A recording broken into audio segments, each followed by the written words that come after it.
একটা সম্পর্কের অবনতির কারণ হচ্ছে পরস্পরের থেকে দূরে সরে যাওয়া। আর এই দূরত্ব তৈরি হয় মূলত সময় না দেওয়ার কারণে। সম্পর্কে পরস্পরকে পর্যাপ্ত সময় দিলে উভয়ের কেউ কখনো নিজেকে একা মনে করে না।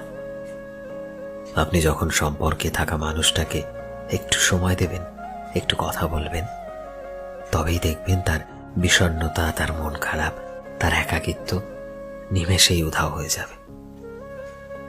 মানুষ তখনই নিজেকে একা মনে করে যখন সম্পর্কে থাকা মানুষটা তাকে মোটেও সময় দেয় না। মানুষ সম্পর্কে জড়ায় নিজেকে ভালো রাখতে, আর সেই সম্পর্কই যখন তার খারাপ থাকার কারণ হয়ে দাঁড়ায়, তখন সে হতাশায় ভুগতে থাকে। সম্পর্কের মানুষটাকে সময় দিলে আপনার সময় নষ্ট হয় না, বরং সম্পর্ক আরো গভীর হয়।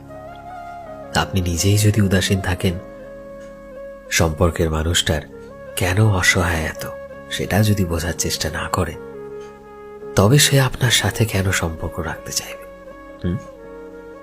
শুধুমাত্র ভালোবাসে বলে? অবহেলায় অনুভূতি নষ্ট হয়ে গেলে মানুষ আর তখন ভালোবাসা বোঝে না, মুক্তি খোঁজে। কাউকে বুঝতে হলে তাকে সময় দিতে হয়, অনেক অনেক সময় দিতে হয়। কারণ সম্পর্ক শব্দটা ছোট হলেও এর মাহাত্ম্যটা কিন্তু অনেক বড়। তার সাথে অনেক কথা বলতে হয়, তাকে একা লাগতে দিতে হয় না। সম্পর্কে আপনি যতই যত্নবান হন না কেন, যদি সামান্য সময়টুকু সম্পর্কের মানুষটাকেই দিতে না পারেন, তবে আপনার সমস্ত প্রচেষ্টাই বৃথা। মানুষ যত্ন চায়, সম্পর্কের মানুষটার কাছ থেকে সময় চায়। আর যদি সম্পর্কে থেকেও সেই দুটোর একটাও আপনি দিতে না পারেন, ঠিক তখনই সে আপনার থেকে মুখ ফিরিয়ে নেয়।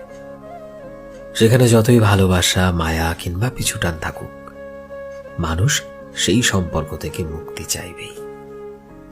জীবন সুন্দর হয় যদি মানুষটা সঠিক হয়, মানুষটা যদি সত্য হয়, এবং একমাত্র একটা সত্য মানুষ, একটা খাঁটি মানুষ একটা সম্পর্কের সঠিক পরিণতি দিতে পারে।